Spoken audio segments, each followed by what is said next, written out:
ইতিমধ্যে আপনারা হয়তো বা শুনতে পারছেন, ভারতীয় নরেন্দ্র মোদী সংসদ থেকে পালাতে বাধ্য হয়েছে।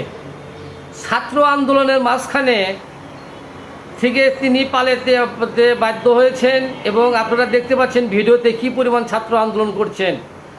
আমার মনে হয় মোদিকে আর বেশি দিন টেকানো যাবে না। আমাদের বাংলাদেশের মতো মোদিকেও পালাতে বাধ্য হবে, কারণ ছাত্র আন্দোলন যদি একবার খেপে যায় তাদেরকে ঠেকানো অত সোজা নয়। কারণ ছাত্ররা পারে না এমন কোনো কাজ নেই।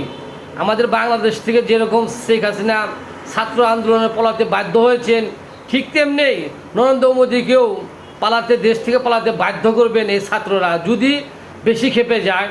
আমরা দেখতে পাচ্ছি পুলিশের লাঠিচার্জ, টিয়ার সেল মারছেন, তার পরবর্তীতেও কিন্তু এগুলা কোনো কাজ হচ্ছে না।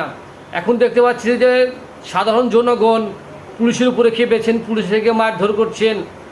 এখনই সময় এই আন্দোলনটাকে কঠোরভাবে উদ্যোগ দেওয়া এবং এই মোদী সরকারকে পতনের করার জন্য। ছাত্ররা যদি একবার খেপে যায় তাহলে অচিরেই দেখবেন মোদী দেশ থেকে পলাতে বাধ্য হবেন।